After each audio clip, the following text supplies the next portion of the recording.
நீங்க பண்ற ஃபுட் பிசினஸ்ல நிறைய செலவு ஆகுதா? இன்ஃபினிட்டி ஃபுட் அகாடமில உணவு தொழிலை கத்துக்கிட்டு யாருக்கு வேண்டுமானாலும் ட்ரெயின் பண்ணலாம். சம்பளத்தை லட்சக்கணக்கில் மிச்சப்படுத்தலாம்.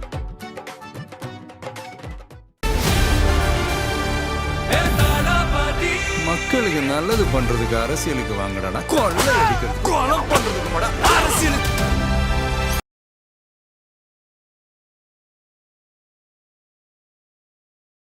ரெட்ரோலுக்ஸ் குடும்பங்களுக்கு வணக்கம். இன்றைய கார்த்திக் விஷன் நிகழ்ச்சியில் தமிழகத்தில் நடக்கும் அரசியல் நிலை பற்றி விவாதிக்கலாம். வணக்கம் கார்த்திக். வணக்கம் ஜோ.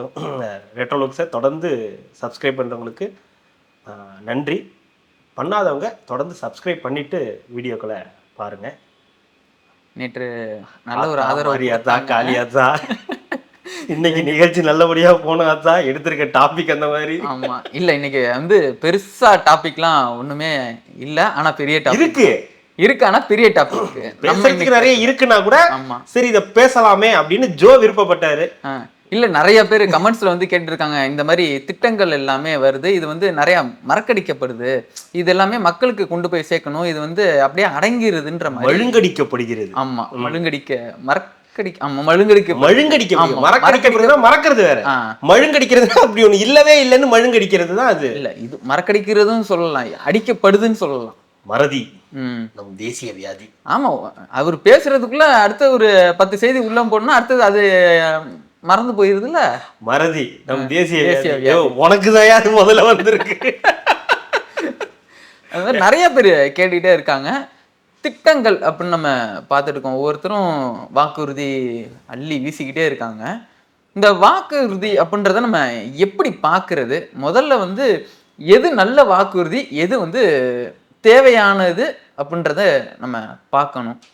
வாக்குறுதி அப்படின்றது பொதுவா பார்த்தா அது ஏதோ அரசியல் கட்சிகளுக்கு தான் வாக்குறுதி அப்படின்ற மாதிரி ஒரு அந்த வார்த்தையை வந்து அவங்க ஏதோ டேக் ஓவர் பண்ணிக்கிட்டாங்க. அனாதையா இருந்த வார்த்தை என்னமோ அவங்க எடுத்துக்கிட்ட மாதிரி. வாக்குறுதின்றது உங்களுக்கு நான் கொடுக்கறது, ஜோ இந்த டைம் நான் அங்க வந்துருவேன் ஜோ அப்படின்னு நான் உங்களுக்கு சொன்னா அதுக்கு பேர் ஒரு வாக்குறுதி. உங்கள்கிட்ட நான் பணம் வாங்கியிருக்கேன் ஜோ, பணம் வாங்கிட்டேன், கரெக்டாக அடுத்த 1ஆம் தேதி உங்கள்கிட்ட நான் பணம் கொடுத்துருவேன் ஜோ அப்படின்னு சொன்னால் அது ஒரு வாக்குறுதி. நீங்கள் என்கிட்ட ஒன்று சொல்லுவீங்க, ஐயா நான் வரத்துக்கு ஒரு 1 hour லேட் ஆகும், 9 மணி இல்லை 10 மணிக்குள்ள நான் அங்கே ரீச் ஆகிடுவேன் அதுன்னு சொன்னால் அதுவும் ஒரு வாக்குறுதி தான். ஆனால் இதை இங்கே அரசியல்வாதிங்க டேக் ஓவர் பண்ணிட்டதுனால வாக்குறுதினாலே அது ஏதோ அரசியல் கட்சி தலைவர்கள் கொடுக்கறது, கட்சிகள் மக்களுக்கு கொடுக்குற வாக்குறுதின்னு மாறி போச்சு. சரி பரவாயில்ல, அது இருந்து எடுத்துங்க, அதனால ஒன்றும் பிரச்சனை கிடையாது. வாக்குறுதி அப்படின்றது ஒவ்வொரு காலகட்டத்திலையும் மாறிக்கிட்டே இருக்கு. இப்ப இந்த காலகட்டத்துக்கும் அது வந்து மாறி இருக்கு. ஒரு காலத்துல வாக்குறுதிகள் அப்படின்றது அரிசி, அதாவது அண்ணா அவர்கள் சொன்னதுதான், 3 படி அரிசி லட்சியம், 1 படி அரிசி நிச்சயம் அப்படின்னு சொன்னாரு. அப்போ அந்த காலகட்டத்துல அதுதான் ரொம்ப தேவையான விஷயமா இருந்துச்சு. அரிசினா அரிசி நமக்கு தேவை, சாப்பாட்டுக்கு அரிசி தேவை, அதனால அரிசியை வந்து பேஸ் பண்ணி இருந்துச்சு. அதை வந்து ஒரு பெரிய அளவுக்கு எடுத்துட்டு போனாங்க. அப்புறம் அடுத்தடுத்த காலகட்டங்கள்ல அரிசி ஒரு பெரிய இது இல்லாம காசு கொடுத்து வாங்கினாங்க. இப்போ ரேஷன் கடைகள்லேயே காசு கொடுத்து வாங்க ஆரம்பிச்சாங்க. அதை வந்து ஒரு கட்டத்துல வந்து கிலோ 1 ரூபாய்க்கு அரிசி அப்படின்னு கலைஞர் அவர்கள் வந்து மாத்துறாரு. ஒரு படி 1 கிலோ அரிசி 1 ரூபா அப்படின்ற மாதிரி மாத்துறாரு. இப்போ 10 கிலோ வாங்கினா 10 ரூபா இல்ல, 10 கிலோ அரிசியே 1 ரூபாயன்னு நினைக்கிறேன். அந்த மாதிரி ஏதோ ஒரு ஸ்கீம் கொண்டு வந்தாரு. அது ஒரு ஸ்கீம். அதுவும் ஒரு குறைந்த அளவுல பணத்தை கொடுத்து நீங்க வந்து அரிசியை வாங்கிக்க முடியும். ஜெயலலிதா அவர்கள், அம்மா அவர்கள் என்ன பண்ணாங்க வந்து, இல்ல இலவச அரிசி ஃப்ரீ, இலவச அரிசி, இங்க அரிசிக்கெல்லாம் காசு கிடையாது. அதுக்கப்புறம் நீங்க வாங்குற சர்க்கரை கோதுமைக்கு தான் காசே தவிர நீங்க வாங்க போற 20 கிலோ அரிசி, பச்சை அரிசி புழுங்கல் அரிசி ரெண்டுத்துக்குமே பணம் கிடையாது அப்படின்னாங்க. ஸோ இப்படி ஒவ்வொரு காலகட்டத்திலையும் அந்த வாக்குறுதிகள்ன்றது அடுத்தடுத்த தன்மையை நோக்கி நகர்ந்துகிட்டே இருக்கு. அதுக்கப்புறம் அம்மா அவர்களின் இந்த அம்மா உணவகமாக இருக்கட்டும், கலைஞர் அவர்கள் கொடுத்த டிவியா இருக்கட்டும், கலைஞர் காப்பீடு திட்டமா இருக்கட்டும், அரசு காப்பீடு திட்டமா இருக்கட்டும், பெண் குழந்தைகள் கல்விகளா இருக்கட்டும், சத்துணவு திட்டமா இருக்கட்டும், சத்துணவு திட்டத்தையே மேம்படுத்தப்பட்ட திட்டமாக மாத்தினதா இருக்கட்டும், பெண் தாய்மார்கள் பாலூட்டும் அறைன்னு ஒன்று கொண்டு வந்ததா இருக்கட்டும், 96 ஜெயலலிதா அவர்கள் கொண்டு வந்த மகளிர்களுக்கான காவல் நிலையம்னு வந்ததா இருக்கட்டும், பெண் கல்விக்கு முக்கியத்துவம் கொடுத்ததா இருக்கட்டும், லேப்டாப் கொடுக்குறேன்னு சொன்னதா இருக்கட்டும், சைக்கிள் கொடுக்குறேன்னு சொன்னதா இருக்கட்டும், இப்படின்னு ஸ்கீம்ஸா கொடுத்ததுதான் வாக்குறுதி. ஆனா இப்போ கொடுக்கக்கூடிய வாக்குறுதிகள் எல்லாமே இப்போ நம்ம ரீசன்ட் டைம்ஸ் 2021 இருந்து மணி, பணம் அப்படின்ற ஒரு கான்செப்ட் உள்ள வர ஆரம்பிச்சிருக்கு. ஸோ 1000 ரூபாய் அப்படின்ற ஒரு விஷயம் வர ஆரம்பிச்சது. அதோடைய அப்படி அந்த வேர்ல இருந்து எடுத்து பார்க்கும்போது, இந்த 1000 ரூபாயில இருந்து இப்படி எடுத்து பார்க்க போகும்போது 1000 ரூபானது 2000 ரூபாய் இருக்கு. அது இப்போ போன மாசம் 5000 ரூபாயா மாறி இருக்கு. அடுத்த மாசத்துல இருந்து அடுத்த ஆட்சியிலிருந்து யார் வந்தாலும் 10,000 திமுக 2000ன்னு சொல்றாங்க. ஒருத்தர் டைரக்டா வந்தோடனே 10,000ன்னு சொல்றாரு. இன்னொருத்தர் முதியோருக்கு 1200 + 2000, அவங்களுக்கு ஒரு 1500 2000 அப்படின்னு மணி ஓரியன்டா இப்போ போயிட்டாங்க. ஸோ வாக்குறுதிகள் அப்படின்றது மக்களுக்கு தேவையானதா இருக்கணும், மக்களுக்கு பயனுள்ளதா இருக்கணும். ஒரு பயிர் காப்பீடு திட்டம், நகை கடன் தள்ளுபடி திட்டம், இந்த கல்வி கடன் ரத்து. யாருக்கு பண்றோன்றது, ஏழை எளிய மாணவர்களுக்கு கல்வி கடன் ரத்து, கட்ட முடியாதவங்களுக்கு கல்வி கடன் ரத்து அப்படின்னு பண்ணக்கூடிய வாக்குறுதிகள் தான் வாக்குறுதி. ஸோ வாக்குறுதிகள்ன்றது மக்களுடைய பிரச்சனைகளை தீர்க்கக்கூடியதா இருக்கணும், இல்ல மக்களுக்கு தேவையானதாக இருக்கணும். பணமா இருக்கக்கூடாது, பணம் ரீதியா இருக்கக்கூடாது. ஏன்னா பணமா கொடுக்க எதிர்பார்ப்புகள் அதிகமாயிட்டே இருக்கும். இப்ப 10,000 கொடுக்குறாங்கன்னா அப்ப அடுத்த வருஷம் 25,000 கொடுப்பாங்களோ? அதுதான் பரிணாம வளர்ச்சி. அது இல்ல, பரிணாம வளர்ச்சி தான். நீங்க பரிணாம வளர்ச்சின்றது அந்த ஆட்சியும் இதாகணும், மக்களுடைய பொருளாதாரமும் வளர்ச்சியும் அதிகமா இருக்கும். இப்படி இருக்கணும். நீ அப்படியே இருப்ப, உனக்கு 10,000 ரூபாய் கொடுத்து நான் அப்படியே உட்கார வச்சிருவேன். நீ இப்படியே இரு, உனக்கு நான் மாசம் 2,000 ரூபாய் கொடுத்து உன்னை எதுவும் பண்ண விடாம பண்ணிடுறேன். உங்களுக்கு இந்த 2,000 ரூபாய் போதுமானதுன்னு சொல்லல, இதான் 2,000 ஒண்ணு வருது இல்ல அப்படின்னு யோசிக்க வைக்கிற ஒரு விஷயமா மாறுது. ஸோ இத மாதிரி இருக்காம வாக்குறுதிகள்ன்றது அவங்களுக்கு தேவையானதா ஒரு, நான் உண்மையாவே சொல்றேன், அந்த காப்பீடு இருக்கு இல்லையா, அது ரொம்ப ரொம்ப மஸ்ட். அது அதே மாதிரி இலவச கல்வி ரொம்ப மஸ்ட். ஸோ ஏன்னா இப்போ எஜுகேஷன் சிஸ்டம்லாம் மாறிக்கிட்டு இருக்கு. ஒரு ஃபர்ஸ்ட் ஸ்டாண்டர்ட் படிக்கக்கூடிய போய் ஒரு இல்லை எல்கேஜி யூகேஜி படிக்க வைக்க போனா கூட உங்களுக்கு லட்சங்கள்ல காசு வாங்குற மெட்ரிகுலேஷன் ஸ்கூல்ஸ் இருக்கு. ஸோ ஒன்னும் மெட்ரிகுலேஷன் ஸ்கூல்ஸ் அவ்வளவு தரமா இருக்குன்னா அரசுக்குள்ளேயே நம்ம அங்க தேடி போகணும்ன்ற அதுதான். அரசு பள்ளிகள், அரசுல இருக்கக்கூடிய அந்த பேசிக் இதை நல்லா டெவலப் பண்ணா அங்க போய் சேர்க்கக்கூடிய அளவுக்கு தான் இருக்கணுமே தவிர மெட்ரிகுலேஷனை விட அரசு பெட்டரா இருக்கணும் அப்படின்ற அளவுக்கு இருக்கணும். அதெல்லாம் இம்ப்ரூவ் பண்ணாம 1000, 2000, 5000 கொடுக்கறதுன்றது அவ்வளோ வாக்குறுதி அவங்களுக்கு இல்ல. இந்த பணங்களா கொடுக்குறாங்கல்ல, எதுவா இருக்கட்டும் எல்லாமே மக்களோட வரி பணத்துல தான் எடுத்து திருப்பி மக்கள்கிட்ட கொடுக்குறாங்க. அது ஏன் உங்ககிட்ட இருந்து ஒண்ணு எடுக்கணும், அதுக்கு ஒரு துறை உருவாக்கணும், திருப்பி அதுவே உங்களுக்கு எதுக்கு நலவாழ்வு உங்களுக்குன்னு ஸ்கீம்னு நான் கொடுக்கணும்னா அந்த விஷயங்களை நீங்க டாக்ஸ் ரேட்ல கம்மி பண்ணலாம்ல. ஏன்னா இதுல பாத்தீங்கன்னா இந்த 2000 கொடுக்குறோம் 5000 கொடுக்குறோம்னா ஒரு பெனிஃபிஷியரி பாத்தீங்கன்னா ஒருத்தவங்களுக்கு ஏற்றம், ஒருத்தவங்களுக்கு இறக்கமா இருக்கும், ஒருத்தவங்களுக்கு எலிஜிபிளா இருக்கும், ஒருத்தவங்க அன்எலிஜிபிளா இருப்பாங்க. அதாவது அதுக்கு எலிஜிபிளா இருக்கிறவங்களுக்கு சில பேருக்கு கிடைக்காம போயிருக்கும். அப்படின்றப்போ இந்த டாக்ஸ் எதுவுமே இந்த மக்கள் கிட்ட இருந்து பிடிக்காம விலைவாசியை கம்மி பண்ணா ஈவனா எல்லாத்துக்கும் ஒரு பட்சமா போய் சேரும்ல. அது அதான் நாங்க பண்ண மாட்டோம்ல, அதான் எங்களுக்கு பிடிக்காது இல்ல. அதாவது எப்பவுமே நீங்க கையேந்திர நிலைமையிலேயே தான் இருக்கணும். நீங்க கையேந்தும் அப்படியே தான் இருக்கணுமே தவிர, இது முன்னால் இருந்த ஆட்சியாளர்கள் கூட அப்படி நினைக்கல. நம்ம மாநிலம் முன்னேறணும், நம்ம மாநிலம் அடுத்த கட்டத்தை நோக்கி நகரணும், நம்ம ஆட்சி எப்படி இருந்தாலும் பரவாயில்ல, அது வெற்றி தோல்வியை தாண்டி அவங்களுக்குள்ள கொஞ்சம் இந்த மக்கள் சிந்தனைன்னு ஒன்று இருந்துச்சு. அவங்க இந்த மக்களுக்கான ஸ்கீம், அதாவது அட்லீஸ்ட் எஸ்சி எஸ்டி அந்த கேட்டகரியில உள்ள அந்த உட்பிரிவு மக்களுக்காகவாது, இந்த ஆதி திராவிடர் மக்களுக்காகவாது ஏதாவது ஒன்று பட்டியலின மக்களுக்காக ஏதாவது பண்ணணும், அவங்களுக்கான ஸ்கீம்ஸ் ஏதாவது நம்ம யோசிக்கணும், அவங்களுக்கான இடஒதுக்கீடுகளை நம்மளை யோசிக்கணும் அப்படின்னு யோசிச்சுட்டு இருந்த அரசு இல்லாம போய் பணத்தை முன்மாதிரியா வச்சு அதன் மூலியமா வர வருமானம், டாஸ்மாகை முன்மாதிரியா வச்சு அதன் மூலியமா வரக்கூடிய வருமானம் அப்படின்னு அதை நோக்கி என்னைக்கு நம்ம நகர ஆரம்பிச்சோமோ அப்போவே இந்த வாக்குறுதிகளுக்கான அர்த்தம் இல்லாம போக ஆரம்பிச்சிருச்சு. ஸோ இப்போ நீங்க ஏதாவது ஒரு வருமானம் எங்கேருந்தா இருக்குன்னா முதல்ல டாஸ்மாக் தான் போகுது. இப்போ ஏதாவது ஒரு திட்டம் சொல்லணும், இந்த திட்டத்துக்கு எங்கேருந்துப்பா காசு வரும்? டாஸ்மாக்ல. எப்படிப்பா டாஸ்மாக்ல இருந்து வரும்? இன்க்ரீஸ் பண்ணிடலாம். எப்படிப்பா இன்க்ரீஸ் பண்ணீங்க? டைமை இன்க்ரீஸ் பண்ணுங்க. ஏன்ப்பா டைமை இன்க்ரீஸ் பண்ணா பிரச்சனை? அதெல்லாம் ஒரு 4 நாள்ல சமாளிச்சிடலாம். எப்படிப்பா சமாளிப்பாங்க? மறந்துடுவாங்க. அதுக்குள்ளார வேற ஒரு பிரச்சனையை உண்டு பண்ணிடுவோம், அதுல இருந்து உண்டு. ஸோ இப்படி உங்களுக்கு மக்களுக்கு தேவையான இல்ல மக்களுக்கு எதிரான திட்டங்களை, இப்போ மக்களுக்கு எதிராக இருக்கிறது டாஸ்மாக். அதாவது இப்போ என்ன பெண்கள்லாம் போய் போராட்டம் பண்றாங்கன்னா, பெண்களுக்கு தினம் போராடுறாங்க வீட்டுல. நல்லா இருக்கிற கனவு திடீர்னு பார்த்தா காணாம போயிடுறாரு. எங்கடா போய் நல்லா இருந்து பேசிட்டு இருந்த மனுஷன் திடீர்னு 9 மணிக்கு பார்த்தா வேற மாதிரி பேசுறாரு. திடீர்னு பார்த்தா போட்டு சண்டை வந்துருது. திடீர்னு பார்த்தா ரோட்ல போட்டு அடிக்கிறானுங்க, ஏதோ ரோட்ல விழுந்து கிடக்குறானுங்க.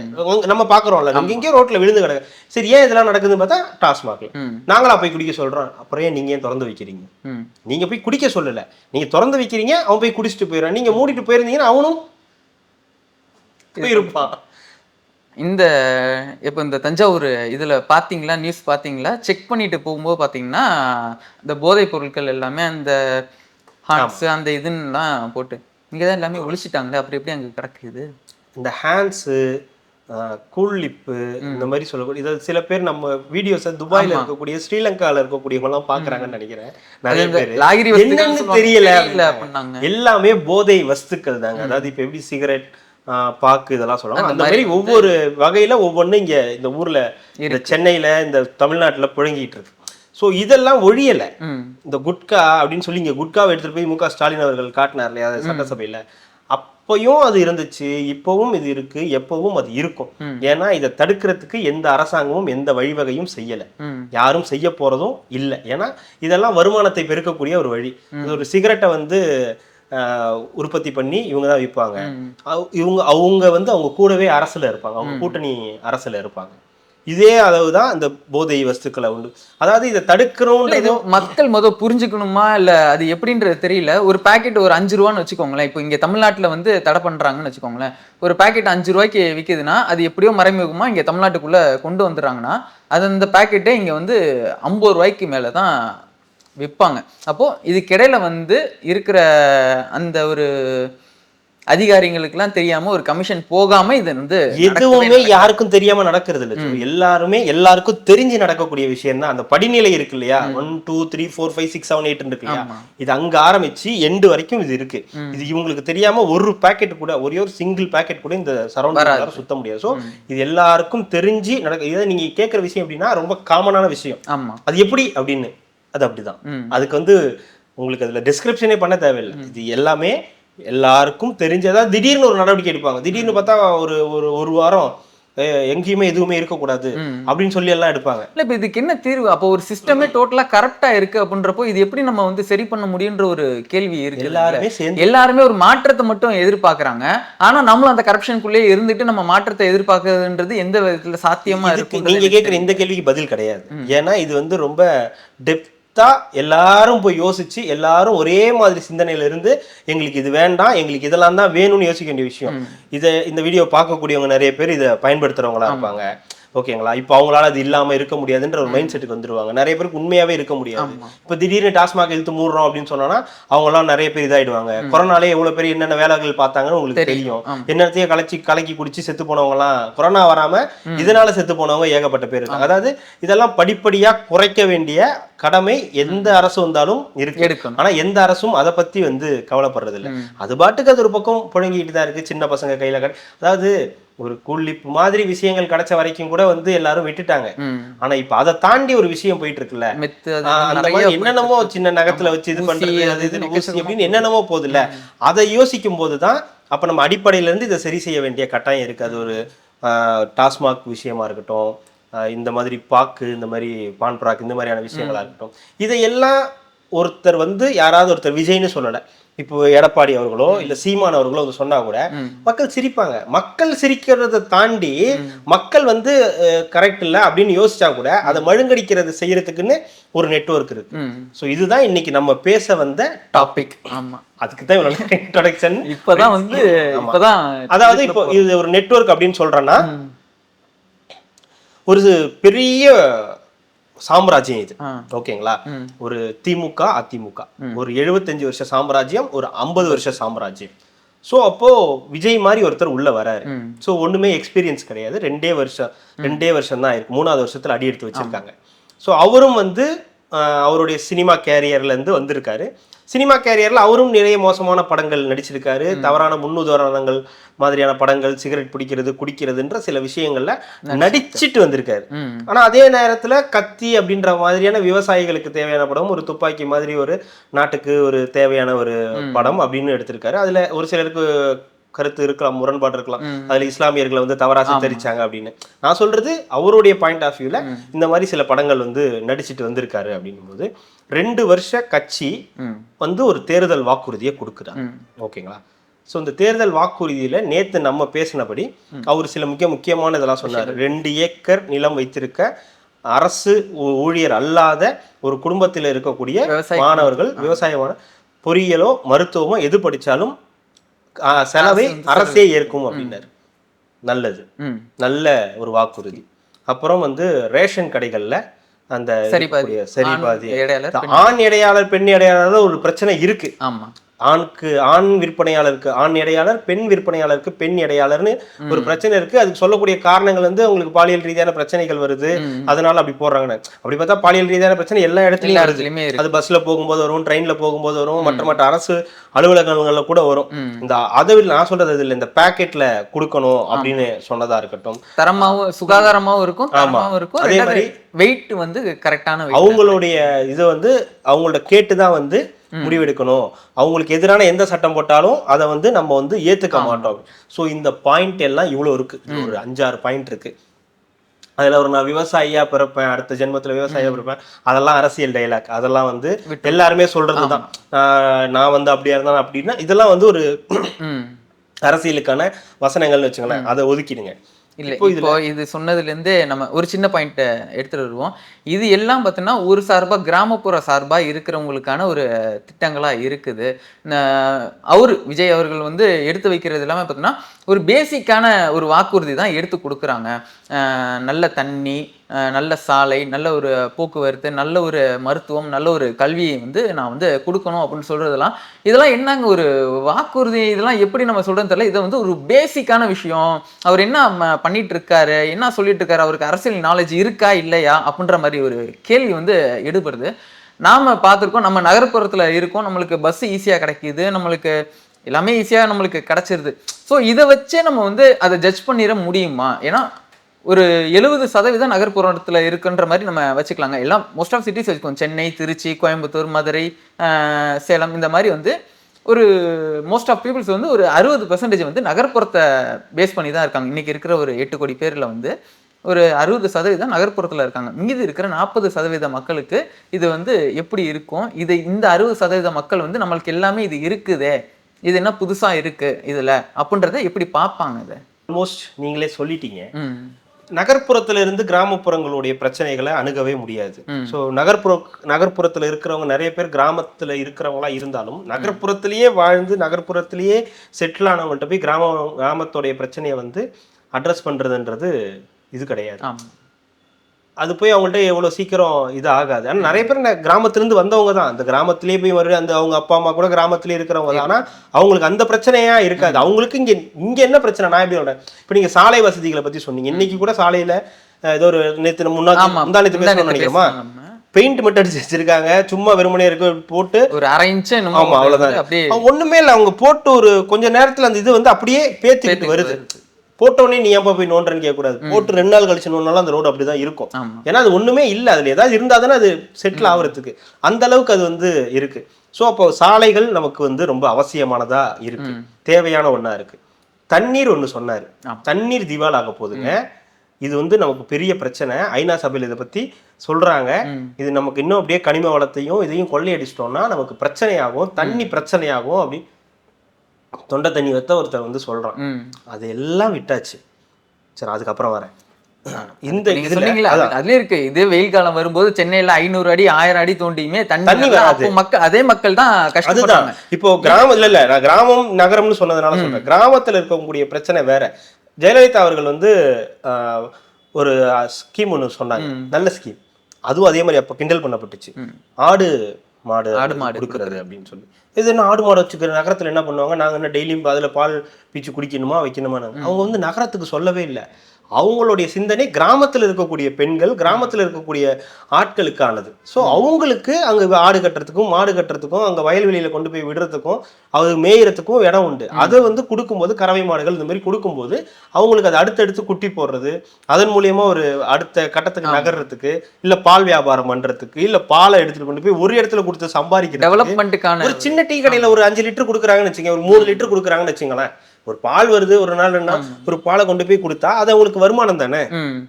ஸோ இந்த மாதிரி வாக்குறுதிகள் வந்து நகரத்துக்கும் கிராமங்களுக்கும் வித்தியாசப்படும். ஸோ இப்போ விஜய் சொன்னதுக்கு நம்ம வந்தோம் அப்படின்னா, அவர் சொன்னது விவசாயிகளுக்கான ஒரு வாக்குறுதி. ஸோ விவசாயத்துல இவ்வளவு அவர் சொல்லியிருக்காரு. இந்த மாதிரி தண்ணீர் ஆக போகுது, கனிம வள கொள்ளையாகுது, அது எல்லாமே என்னன்னு பார்க்கணும். இந்த மாதிரி விவசாயிகளுக்கான அந்த உரம் தட்டுப்பாடு இல்லாம இருக்கணும். அவங்களுக்கு எதிராக ஏதாவது சட்டங்கள் இயற்றப்பட்டா அதை அழுத்தம் தரணும், அதை நம்ம விட்டே கொடுக்க கூடாது அப்படின்னு. ஆனா அந்த மாதிரி ஒரு சொன்னது எல்லாத்தையும் விட்டுட்டு காவிரி பிரச்சனையை பத்தி பேசினாரா, மீத்தேன் பிரச்சனையை பற்றி பேசினாரா, பிஜேபியை எதிர்த்து பேசினாரா, இதெல்லாம் கொண்டு வந்த ஒன்றிய அரசை பற்றி பேசினாரா இப்படின்னு கேட்கறது. ஓகே, இதை பற்றிலாம் அவர் பேசலை. ரொம்ப முக்கியம். அதை விட ரொம்ப முக்கியமான விஷயம் இருக்கு. அவர் ஒவ்வொரு தடவை கூட்டத்துக்கு போகும்போது ஒரு உயிர் பலி நடக்குமா, அதாவது இளைஞர்கள் நலனில் அக்கறை காட்டுகிறாரா விஜய் அப்படின்னு. விஜய் காட்டலை. விஜய்க்கு அந்த அக்கறை இல்லை. ஏன்னா அவங்கெல்லாம் சினிமாலேருந்து வராங்க, நடிகர்கள். அவங்களுக்கெல்லாம் கூட்டத்தை பார்த்து தான் ஒரு எம்பாரசிங்கே வர ஆரம்பிக்கும். அவங்களுடைய கட்டவுட்டுக்கு பாலாபிஷேகம் ஊத்துறது, அவருடைய படத்துக்கு முதல் நாள் முதல் காட்சிக்கு போறது, அவரை பற்றி அதிகமாக புகழ்ந்து பேசுறது, அந்த கூட்டம் தான் ஒரு நடிகனுக்கான வேல்யூ.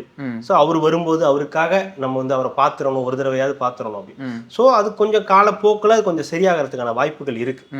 அவர் அதிகமாக பார்க்க அப்புறம் அவனும் ஒரு கட்சி தலைவர் அப்படின்ற ஒரு மைண்ட் செட்டுக்கு வந்து அதுக்கப்புறம் அவனும் வந்து கொஞ்சம் நல்லாக ஆரம்பிச்சிருவான். அது ஒரு பக்கம். அது இந்த பேச்சையும் மாத்தி ஒரு மாதிரி கேட்குறாங்க.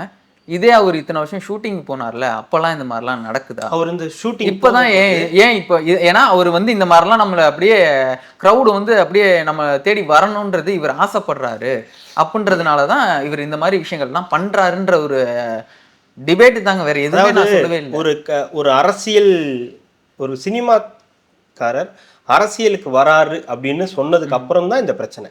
ஓகேங்களா? அவர் சினிமாவிலே இருக்கும்போது நீங்க எல்லாம் புகழ்ந்து தான் பேசிட்டு இருந்தீங்க.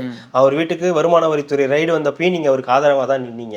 எல்லா அவருக்கு என்னெல்லாம் பிரச்சனை வந்துச்சோ, பிஜேபி மெர்சல் படம் எதிர்த்து அவருக்கு பிஜேபி பிரச்சனை பண்ணப்பையும் நீங்க அவருக்கு பின்னாடி தான் நின்னீங்க. ஆனா இப்போ அவர் ஒரு அரசியல் கட்சியா மாறி உங்களுக்கு த்ரெட்டு, உங்களுக்கு பிரச்சனை, உங்களுடைய வாக்குகளை அவர் வந்து உடைக்கிறாருன்னு தெரிஞ்சோன்னே அது எல்லாம் மறந்துட்டு அடுத்த கட்டத்துக்கு போயாச்சு.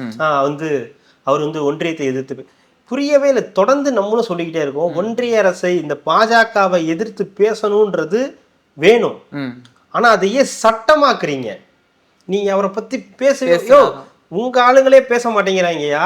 75 வருஷ பவள விழா கட்சியே அதை பத்தி பேச மாட்டேங்குது. அவங்கள வெறுமனே எதிர்க்கிறத தவிர மற்ற எதுலையுமே அவங்கள வந்து ஒண்ணுமே பண்ணலையே. இல்ல, உங்களுக்கு ஒரு கோட்பாடு இருக்குங்களா? நம்ம வந்து சனாதானம், சமூக நீதினு ஒரு கோட்பாடு வச்சிருக்கீங்க, அது ஒரு கட்சி இருக்கு.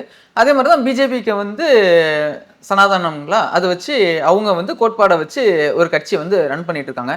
சாதிய ரீதியா கட்சி இங்க நிறையா தான் இருக்குது. அவங்களுக்கு எது தேவைன்றது அதை அவங்க முடிவு பண்ணிக்கிட்டோம். அவன் மேலே ஏன் தப்பு சொல்றாங்கன்றது நம்ம புரியல. நீ அது பண்ணாதான் நீ வந்து இங்க இருக்க முடியும்ன்றது. அதுதான் இங்க நெட்வொர்க்னு சொல்றேன். அந்த நெட்வொர்க் என்ன சொல்லுது, நீ பிஜேபி எதிர்க்க மாட்டேங்கிற, நீ பிஜேபி எதிர்க்க, நீ தான் எதிர்க்கிறிய, அதுக்குதான் நீ இருக்கிய பயங்கரமான ஆளா. நீ இருக்கும்போது ஏன் இன்னொருத்தனை எதிர்க்கணும்னு நினைக்கிற? சரி ரைட்டு, விஜய் பிஜேபி எதிர்க்கல, அவர் பயப்படுறாரு, நானே ஒத்துக்கிறேன்.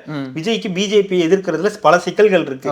இப்ப அவருக்கு வந்து இந்த பிரச்சனை இருக்கு, இந்த சிபிஐ பிரச்சனை இருக்கு, அவருடைய வருமான வரித்துறை பிரச்சனை இருக்கு, அது இல்லாம புதுசா வந்திருக்காரு. இவ்வளவு பெரிய ஆட்களை பார்க்கும்போது அவருக்கே இயல்பா வர, ஏற்கனவே அவருக்கு இப்ப திமுக கூட பிரச்சனை, அதிமுக கூட பிரச்சனை, இப்ப மறுபடியும் ஏற்கனவே பிஜேபி சீண்டியாச்சு, இப்ப பிஜேபி மறுபடியும் சீன்னா அவருக்கு பொலிட்டிக்கலா அது பிரச்சனைகள் வரதான் செய்யும். ரெண்டாவது, அவர் சொல்ற மாதிரி இது சட்டமன்ற தேர்தல், அவங்களை அடிக்கிறதுல எந்த பிரயோஜனமும் கிடையாது. உங்களை அடிச்சாதான் அவரு, உங்களுடைய பாயிண்ட் ஆஃப் வியூ வந்தா கூட, உங்களுடைய அரசியல் சாசனப்படியே வந்தா கூட அவர் அரசியலுக்கு அவர் உங்களை அடிச்சாதான் அவர் வளர முடியும். அவர் போய் டைரக்டா பிஜேபி அடிக்கிறதுனால அவருக்கு இன்னும் ஒரு இது பயனும் கிடையாது. அவருக்கு வேணா அவருக்கு பிஜேபி பிடிக்காம இருக்கலாம், இல்ல அவர் பிஜேபிக்கு பயப்படலாம், அது வேற பிரச்சனை. ஆனா பொலிட்டிக்கலா அவருக்கு டிஎம்கே அடிக்கும் போதுதான் கெயின் தவிர பிஜேபி அடிக்கும் போது கெயின் வராது. ஓகேங்களா? அவர் என்னதான் பிஜேபி அடிச்சாலும் அந்த ஓட்ஸ் டிஎம்கேக்கு தான் போகுன்ற ஒரு நிலை இங்க இன்னும் இருக்கு. ஏன்னா அவங்கதான் வந்து அந்த அளவுக்கு அதை கட்டமைச்சு வச்சிருக்காங்க. ஆனா இவங்கெல்லாம் இந்த விஜய் சொன்ன வாக்குறுதிகள், இந்த வாக்குறுதி எல்லாம் ஒரு வாக்குறுதியா? பெண் இடையாளருக்கு, பெண் விற்பனையாளருக்கு பெண் இடையாளர், அது ஒண்ணு தவிர மற்றது எதையாவது பேசினாங்களா? எந்த டிபேட்லயாவது உட்கார்ந்து, அதுவும் மண் நியூஸ்ல இதை பத்தி பேசினாங்களா? நேத்து என்ன டிபேட்? இளைஞர் நலனில் அது 2. அவரு பெரியவர் பண்ணாரு அந்த கூட்டணி. அது இன்னொருத்தர் இப்ப புதுசா சின்னவர் ஒருத்தர் வந்திருக்காரு, அவருதான் வந்து இந்த டிபேட் இளைஞர் நலனில் அக்கறை. இல்லை, எனக்கு இல்லை, இப்போ நீங்கள் சொன்ன மாதிரியே வச்சுக்கலாம். நீங்கள் சொன்னீங்க கும்பல் வருது அப்படின்றப்போ அந்த இளைஞர்கள் இருக்காங்க, அவரை வந்து ஒரு ரசிகராக பார்த்தாங்க, அவர் ஒரு இதாக பார்த்துருக்காங்க. அப்படின்றப்போ எந்த தேட்டர்லையுமே இன்னைக்கு இருக்கிற மாதிரி 40 வயசோ 45 வயசுலையோ பெண்கள் போய் இது வரைக்கும் நின்றது கிடையாது, கட் அவுட் இது பண்ணது கிடையாது, நட் அவுட்டில் வந்து இது பண்ண கிடையாது. அவங்களும் வரதானே செய்றாங்க. 45 வயசுக்கு மேல இருக்கிற ஆண்களும் வரதான் செய்றாங்க. இவங்களும் வந்து ரசிகர் பெண்பான்மையில தான் வராங்கன்னு நம்ம இதை சொல்ல முடியுமா? இல்ல எல்லாருமே ரசிகர் பெண்பான்மைனா வரனா ஒரு தியேட்டர்லயே போய் இல்ல bro, பார்த்திருக்கலாம். ரசிக மனப்பான்மை எல்லாருக்கும் ரசிப்பு தன்மை இருக்கு. விஜய்க்கு 50 வயசுலயும் 70 வயசுலயும் ரசிகர்கள் இருக்காங்க. ஆனா அவங்களுடைய அந்த வயதும் அந்த முதிர்ச்சியும் அதை அவங்களுக்கு வந்து பக்குவப்படுத்துது. இல்ல அவரை பார்த்துட்டோம், இதுக்கு மேல போய் எங்கேயாவது சிக்கிக்கிட்டோம்னா நமக்கு ஏதாவது ஆகும், கரூர்ல இந்த மாதிரி நடந்துருச்சு, நமக்கு நம்மளால அவருக்கும் ஆபத்து ஏற்பட, நமக்கும் இந்த பிரச்சனையும் வரக்கூடாது அப்படின்றத அவங்க புரிஞ்சுக்கிறாங்க. ஆனா சின்ன பசங்க 18, 19, 20, 21, 22ன்னு இந்த ஏஜ்குள்ள இருக்கானுங்கல்ல, இந்த பசங்களுக்கு புரியல, அதோடைய விபரீதம் புரியல. நேத்து கூட அந்த பைக்ல போயிட்டு அந்த பையன் கால் உடைஞ்சு அவங்க அப்பா வந்து இந்த கட்சி வந்து என்ன பண்ண போகுது, நமக்கு என்ன பண்ணிட போகுது, அதெல்லாம் தப்பு கிடையாது. அது அவருடைய ஆதங்கம், அவர் அப்படிதான் வெளிப்படுத்துவார். அவருக்கு அவர் பிள்ளைய மீறி விஜயோ வேற யாருமோ முக்கியம் கிடையாது. அப்போ அவர் சொல்றதுல நியாயம் இருக்கு. ஆனா அந்த பசங்களும் அதை புரிஞ்சுக்கிறது இல்ல. விஜயும் வந்து அதை இன்னும் ஸ்ட்ரிக்டா அதை வந்து ஃபாலோ பண்ண வைக்கிறது இல்ல. அவங்க ஒரு அறிக்கை கொடுக்குறாங்க, அவங்க வந்து அதை வந்து மேடையில சொல்றாரு என்னை ஃபாலோ பண்ணாதீங்க, பட் அவரையும் மீறி சில விஷயங்கள் நடக்குது. அதுக்கு இன்னும் கொஞ்சம் கட்டுப்பாடுகள் வேணும். இன்னும் அவங்களுடைய பவுன்சர்ஸ், இன்னும் அவங்களுடைய கட்சி தலைமை அதுக்கு சரியான முடிவு எடுக்கணும். அவங்களுக்கு ஒரு பயிற்சி பட்டறையை வைக்கணும். அவங்களை எல்லாம் வர வச்சு, நிர்வாகிகள் தானே, அந்த நிர்வாகிகள் நீங்க கூட்டுங்க, விஜய் வர வைக்கிற மாதிரி நீங்க வர வச்சு இதை பண்ணாதீங்கப்பா, நம்ம தலைவருக்கு இதனால பிரச்சனை, நம்ம கட்சிக்கு இதனால கெட்ட பேரு, நீங்க இப்ப பேச வைக்காம இருக்கீங்கல்ல, உங்க மாநில செய்தி தொடர்பாளர்கள் எல்லாம் கட்சியில இருந்து பேச வைக்க கூடாதுன்னு ஆர்டர் போடுறீங்களா, அந்த மாதிரி ஒரு ஆர்டரை போடுங்க. இந்த மாதிரி இருக்கக்கூடாது, இந்த மாவட்ட செயலாளர் இந்த மாதிரி ஆச்சுன்னா அந்த மாவட்ட செயலாளர் தான் பொறுப்பு, நீங்க தான் இதை வந்து ஏத்துக்கணும். இப்படி ஏதாவது ஒரு சம்பவம் நடந்துச்சுன்னா அந்த குடும்பத்துக்கு நீ தான் நிதி உதவி பண்ணணும், அவங்க கை கால் போச்சுன்னா அதுக்கு நீ தான் பொறுப்புன்னு அவங்களுக்கு ஒரு ஸ்ட்ரிக்டான ஆர்டர் போடுங்க. அந்த அவ்வளவு ஒரு கிரௌட நம்ம வந்து கட்டுப்படுத்துறதுன்றது முடியாதுதான் ஜோ. ஆனா அதை கண்ட்ரோல் கொண்டு வர முடியும். என்ன அதுதான் அது பண்ண வேண்டியது. நம்ம என்ன ராணுவமே வந்தாலும் மக்களோட சக்திக்கு முன்னாடி வரும்போது அது நம்ம எதுவுமே பண்ண முடியாது. வேற இளைஞர்கள் வேற, நான் சொல்றது அவங்களும் மக்கள் தான். ஆனா அந்த இளைஞர்களுக்கு ஒரு ஈர்ப்பு இருக்கு இல்லையா, அதை விஜய் தான் போக்கணும். விஜய் அந்த மேடையில இருந்து கீழே இறங்கி வந்து அவங்கள்ட்ட ஒரு கையை கொடுத்து அவங்க கூட இருந்தாலே அந்த ஈர்ப்பு கொஞ்சம் அதிகமா தான் இருக்கும். ஆனா அந்த ஓடி போகணும், அவரை போய் பார்த்துடணும், அவர் கூட செல்ஃபி எடுத்துடணும்னு இருக்குல்ல, அந்த மனநிலை கம்மியாகும். அதை வந்து கண்ட்ரோல் கொண்டு வர வேண்டியது விஜயும் தலைமையும் தான். ஸோ அந்த தலைமையும் அந்த மாவட்ட செயலாளர்கள் இவங்கெல்லாம் சேர்ந்து பேசி ஒரு பயிற்சி பட்டறை மாதிரி வச்சு, இல்லப்பா இப்படி வரக்கூடாதுப்பா, இது நமக்கு பிரச்சனைப்பா, புரிஞ்சுக்குங்க அப்படின்னு சொல்லி அவங்கள வழிபடுத்தணும். இன்னும் அவங்களை அரசியல் படுத்த வேண்டியது இருக்குது. இதெல்லாம் மாற்றுக்கிறதே, அவங்களுக்கு அரசியல் தெரியாது, விஜய்ன்ற ஒருத்தர் தெரியும், அவருக்காக அவர் பின்னாடி போறாங்க. அதை வந்து கட்டுப்படுத்த வேண்டியது விஜயும் தலைமையும் தான். இதை ஒரு கோரிக்கையாவே நம்ம வைக்கலாம். தயவு செய்து உங்களே சொல்லியிருக்கோம், சொல்லியிருக்கோம். இத்தனை வருஷ கட்சி பண்ணல, இத்தனை வருஷ கட்சி பண்ணல. இந்த பசங்க, அதாவது இந்த இளைஞர்களை வந்து ஒரு நெறிப்படுத்தி கொண்டு வரல அப்படின்றப்போ நீங்க சொன்ன மாதிரிதான் இளைஞர் பாசறை இது வந்து நம்ம நடத்தலாம், ஆன்லைன்ல வைக்கலாங்க. ஆன்லைன்ல வச்சா இன்னைக்கு என்ன ஜூம் மீட்டிங் அது இதுன்னு சொல்லிட்டு எவ்வளவோ வந்துட்டு இருக்கு. ஆன்லைன்ல வச்சா கண்டிப்பா எல்லாம் பார்க்க தான் போறாங்க. அவங்களுக்கு அரசியல்னா என்னன்னு நம்ம சொல்லி கொடுக்கலாம். இந்த மாதிரி விஷயங்கள்ல இருந்து இன்னும் தாவேக்கா தரப்புல இருந்து இன்னும் முன்னெடுத்தாங்கன்னா இது ஒரு முறையா வழிநடத்துற ஒரு நடக்கல. மத்த கட்சியில நடக்காதுங்க. மத்த கட்சியில இருக்கவங்க அரசியல் தலைவருங்க. அவர் சினிமால இருந்து வராருங்க. அவருடைய கேரியரோட, அவரே சொல்ற மாதிரி அவர் கேரியரோட உச்சத்துல இருந்து தான் வராருன்னா அவரை பாக்குறதுக்கான கூட்டம் இயல்பா இருக்கதான் செய்யும். அதை கண்ட்ரோல் படுத்த வேண்டியது அந்த கட்சியும் தலைவரும் தலைமையும் எல்லாரும் சேர்ந்து, பிளஸ் காவல்துறையும் அது கொஞ்சம் ஒத்துழைப்பு கொடுக்கணும். அவங்க செய்யறாங்க, நல்லாவே செய்யறாங்க, அவங்களால முடிஞ்ச அளவுக்கு இது பண்றாங்க. பட் ஆனா அதையும் தாண்டி வரத கட்சி தலைமை தான் பாத்துக்கணும். அப்போ இந்த வேலையை அவங்க வந்து முதல்ல வந்து செய்யணும். ஆனா அதை தாண்டி நம்ம சொல்லக்கூடிய அரசியல் என்னன்னா, அவர் சொன்ன வாக்குறுதிகளை, அதாவது அவங்க எல்லாரும் அவருடைய பிரச்சாரத்துக்கு போயிட்டு அவருடைய மீட்டிங்ல போயிட்டு இந்த மாதிரி ஆயிடுது, அதனால அதுக்கு அவரு தான் பொறுப்புன்னா, ஆமா அதுக்கு அவரு தான் பொறுப்பு, அவர் ஏத்துக்கிட்டு தான் ஆகணும். அப்போ உங்க ஆட்சியில நடக்கிற பிரச்சனைகளுக்கு யார் பொறுப்பு? நாங்குநேரியில நடந்த சம்பவத்துக்கு யார் பொறுப்பு? சரியான கேள்வி கேட்டீங்க. நம்ம இதுல பார்த்தோம் 41 பேர் கரூர் இதுல இறந்தாங்க. நான் என்ன சொல்றேன், 4 பேர் இறங்குனாங்க, அதுக்கு 4 பேர் 50 பேர் போட்டாருன்னு சொல்றீங்கல்ல. 50 half century போட்டார்ல விஜய். கணக்கு கேக்குறீங்க, கணக்குல விஜய் கணக்குல எழுதிருங்க. சரி, சூப்பரா எழுதிங்க. அப்படியே 50ல நீங்க என்ன எக்ஸ்ட்ரா எவ்வளவு போடனா கூட போட்டு எழுதிக்கங்க. அதனால ஒன்றும் பஞ்சாயத்து இல்லை. இப்போ இந்த ஆட்சியில நடந்த சம்பவங்கள் இருக்குல்ல, அது நீட்ல இருந்து ஆரம்பிங்க. நீட் வந்தால் முதல் கையெழுத்து நீட்டு ரத்துன்னு சொன்னீங்கல்ல, ரத்து பண்ணல, உங்களால முடியல, ஏன்னா அந்த ரகசியம் இல்லைன்னு தெரிஞ்சு போச்சு, பிம்பிலிக்கு பிலாப்பி அப்படின்னு சொல்லி பாக்கெட்ல இருந்து எடுத்து விட்டுட்டீங்க, இல்லைன்ட்டீங்க, ரைட் ஓகே. இதனால உங்க வாக்குறுதியை நம்பி ஓட்டு போட்டு இறந்தாங்கல்ல ஒரு 27-28 பசங்க, கண்ணீர் மல்க நின்னீங்கல்ல, இந்த பசங்களோட வாழ்க்கைக்கு யார் பொறுப்பு? அந்த குடும்பத்துக்கு யார் பொறுப்பு? விஜய் பார்க்க தலைவர் பொறுப்புனா அப்ப அதுக்கும் தலைவர் தான். விஜயை பார்க்க வந்து இறந்த 41 குடும்பங்களுக்கு விஜய் காரணம். அந்த வீட்டின் இறப்புக்கு காரணம் விஜய். உங்களை நம்பி ஓட்டு போட்டு நீட் தேர்வுல ரத்துன்னு சொல்லி ஆகாம பயந்து தற்கொலை பண்ணிக்கிட்ட 28 பேருக்கு யாரு பொறுப்பு? உயிருக்கு யாரு பொறுப்பு? கள்ளக்குறிச்சியில 63 பேர் கள்ளச்சாராயம் குடிச்சு உங்க ஆட்சியில காவல்துறைக்கு பக்கத்திலேயே கள்ளச்சாராயம் காய்த்து 63 பேர் இறந்து, அதற்கு முன்னாடி நாளே கலெக்டர் அதெல்லாம் இல்லைன்னு சொல்லி சொன்னீங்க இல்லையா, அந்த 63 பேர் இறப்புக்கு யார் பொறுப்பு? இதுக்கெல்லாம் விஜய் பொறுப்பேத்துப்பாரு. இதுக்கெல்லாம் நீங்க பொறுப்பேத்துக்கிறீங்களா? இந்த அரசு பொறுப்பேத்துக்கும். லாக்அப் டெத் 28 பேரா 27 பேரா 28 பேரோ இருக்கு. அதெல்லாம் அதுவும் அஜித் குமாரோடைய அந்த கொலைன்றது வந்து படுகொலைன்றது சிபிஐயே சொல்லுது. அந்த வக்கீலே அவங்களாம் சொல்றாங்க, எப்படிங்க இது பாசிபிள் அப்படின்றாங்க. ஒண்ணுமே இது ஒரு வழக்கே கிடையாது, இதுக்கு எப்படி நீங்க அந்த பையனை வந்து அடிச்சு கொல்ல முடியும் அப்படின்னு. அந்த நிக்கிதா மேல நீங்க என்ன நடவடிக்கை எடுத்தீங்க? விஜய் மேல நடவடிக்கை எடுங்க, அவரு கட்சி ஆட்கள் மீது நடவடிக்கை எடுங்க, என்ன வேணா பண்ணுங்க, நமக்கு அது பிரச்சனை கிடையாது. ஆனா நீங்க உங்க ஆட்சியில இந்த மாதிரி நிக்கிதா மேல என்ன இதுவரைக்கும் என்ன ஆக்ஷன் எடுத்திருக்கீங்க? இன்னும் சுதந்திரமா நடமாடிட்டு தானே இருக்காங்க அந்த அம்மா. இப்பதானே நீதிமன்றம் வர வச்சிருக்காங்க. சரி, இந்த 63 பேர் கொலை, இந்த கள்ளச்சாராயம் குடிச்சு செத்தாங்களே, அவங்க இதுல என்ன வழக்குல என்ன ஆச்சு? 28 பேர் நீட்ல இறந்தாங்களே, அவங்க கதை என்னாச்சு? ஏர் ஷோல 5 பேர் வந்து இறந்தாங்களே, அவங்களுக்கெல்லாம் யார் பொறுப்பாவாங்க? இதுக்கெல்லாம் வந்து அவங்கள பொறுத்த வரைக்கும் இது எல்லாமே வாக்குல வந்து ஒரு கொலாட்ரல் டேமேஜ் தான், நம்ம அப்படிதான் எடுத்துக்கணும்னு நான் நினைக்கிறேன். ஏன்னா இவங்கெல்லாம் மனுஷன் கிடையாது, இவங்களுக்குன்னு குடும்பம் கிடையாது. இதெல்லாம் மிஞ்சி போனா நான் 1% வருங்களா? 1% 0.5% வருங்களா? இவங்களோட ஓட்டு சதவீதம்லாம் 0.5 வருங்களா? இது 0.5 1ன்றது பிரச்சனை இல்லை, இதெல்லாம் மறக்கடிக்கப்படுது இல்ல. இப்போ நம்ம வாக்கு அந்த கட்சிக்கு சொல்றேன், அந்த கட்சிக்கு தேவையில்லைங்க. அதுல என்னங்க 0.01% குடும்பம் வருமா நம்ம தமிழ்நாட்டுக்கு? அந்த இன்னைக்கு அப்படித்தானே பாக்குறாங்க. ஜோ, இன்னைக்கு 41 பேர் இறந்ததை பத்தி இவ்வளவு வீரியமா ஒரு நடிகனை பார்க்க வந்து இறந்து போயிட்டாங்க அப்படின்னும் போது நமக்கே வருத்தம் தான். ஏன் அப்படி போய் பாக்குறீங்க, ஏன் இவ்வளவு இது ஆகுறீங்க அப்படின்னு நமக்கு ஒரு கேள்வி, நமக்கே கோவம் வருது. ஆனா அதே தானே நீ 28 பேர் நீட் தேர்வு எக்ஸாம் ரத்து பண்ணுவோன்னு சொல்லி நீ கொடுத்ததும் அதே தானே. ஒருத்தனை பார்க்க வந்து இறந்ததுக்கு அது அவங்க காரணம்னா நீ பண்ணது கொலைன்னு சொல்லலாமா? அதுதான், அப்படிதானே லிட்டரலா அவரு பண்ணது கொலைன்னு தானே நீ இது பண்ற. 41 பேரை படுகொலை பண்ணாருன்னு நீ சொல்றல, அது உண்மை. நீ பண்ணதுக்கு பேர் என்ன? அதுவும் படுகொலை தானே, நம்ப வச்சு படுகொலை பண்ணிருக்கீங்க.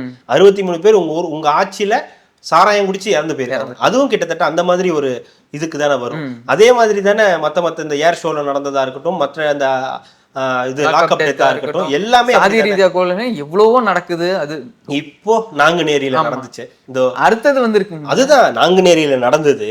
அந்த சின்னதுரைன்ற பையன், அந்த சிறுபான்மை அந்த பையன், ஆதிதிராவிடர் பையன், அந்த பட்டியலின பையனை வந்து வெட்டினத்துக்கு 2 பேர் இருந்தாங்க, கல்யாணி சுபாஷ்னு. அதே டீம்ல இருந்த பசங்க தான் இந்த நாங்குநேரி சம்பவத்திலையும் ரோட்ல சும்மா டீ குடிக்க இருந்த ஆட்களை, பொதுமக்களை 2 பேர், அதுல ஒருத்தர் மாற்றுத்திறனாளி, ஒருத்தர் வந்து ஒடிசாக்காரர், இப்படி வந்து வெட்டி போட்டு போறாங்க. அடுத்த சம்பவம் அதுக்குள்ளே இன்னைக்கு நடந்துருச்சு, நேத்து நடந்துருச்சா? ஏதோ ஒரு மானாமதுரை எங்கேயோ சம்திங், மானாமதுரை ஏதோ ஒரு இது சொன்னாங்கல்ல, சிவகங்கை மானாமதுரை. அடுத்து அதுவும் கிட்டத்தட்ட சேம் இதேதான். அதே மாதிரி போதை, அதே மாதிரியான இதுதான், அதே மாதிரியான சாதி ரீதியிலான தாக்குதல். அப்ப இதெல்லாம் பேசுறதே கிடையாது.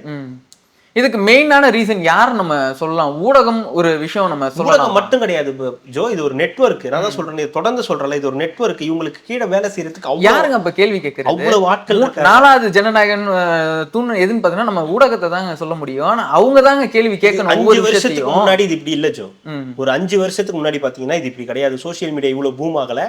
அதனால அவங்க என்ன சொல்றாங்களோ அதுதான் செய்தி. ஓகேங்களா? அவங்க சொல்றதுதான் செய்தி, அவங்க வைக்கிறது தான் டிபேட். ஆனா அந்த 5 வருஷத்துக்கு முன்னாடி அதிமுக ஆட்சி, அந்த அதிமுக ஆட்சியில இம்மி அளவு ஏதாவது ஒண்ணு நடந்துச்சுன்னா போதும், அந்த தூத்துக்குடி சம்பவம் ஒன்னே போதும், அதை போட்டு போட்டு போட்டு போட்டு அடிச்சாங்க. பொள்ளாச்சி சம்பவம் போட்டு போட்டு அடிச்சாங்க, சாத்தான்குளம் சம்பவம் போட்டு போட்டு அடிச்சாங்க. சூப்பர், எக்ஸலண்ட், அதுதான் வேணும், அப்படிதான் தோல் உரிக்கணும். நீ அப்படி சொன்னீனாதான் இங்க மக்களுக்கு அது புரியும். ஆனா அது மாதிரி எத்தனை சதவீதம் இப்போ உள்ள ஊடகம் எத்தனை சம்பவத்தை அதை பத்தி பேசியிருக்கோம். யூடியூப்பை விட்டுருங்க, மெயின் ஸ்ட்ரீம் மீடியா எவ்வளவு, யூடியூப் இல்லைன்னா மெயின் ஸ்ட்ரீம் மீடியா சொல்றதா நியூஸ். ஆமா, இல்ல இது எவ்வளவு பேர் மக்கள் நம்பிட்டு இருப்பாங்கன்னு பாருங்க. ஆமா, உங்களுக்கு நம்ம அந்த YouTube நியூஸ் பாக்குறவங்களா இல்ல மத்த நியூஸ் பாக்குறவங்களா இருக்கட்டும், ஒரு சார்புல இருக்காங்கன்றது அது மக்களுக்கும் தெரியும். இல்ல. இது நம்ம மைண்ட் லெவல்ல வந்து ஃபிக்ஸ் பண்றாங்கன்னு வச்சுக்கலாமா? ஒரே விஷயத்த திருப்பி திருப்பி திருப்பி திருப்பி அவன் இப்படிதான் சொல்லி நம்ம மைண்டுக்குள்ள ஏத்துறதுக்கு ட்ரை பண்றதுக்கான ஒரு விஷயம். இப்போ ஒரு விஷயம் நடந்துகிட்டு இருக்கு. இப்போ திமுக வந்து கூட்டணி அமைச்சிருச்சு. எத்தனை பேரு? 21 கட்சியும் என்னவோ இருக்குது, சின்ன சின்ன கட்சிகள்லாம் சேர்த்து 21. திமுக, மதிமுக, விடுதலை சிறுத்தைகள், மக்கள் நீதி மையம், தேமுதிக, அது இது லொட்டு லொஸ்கு எல்லாம் சேர்த்து 21 கட்சி.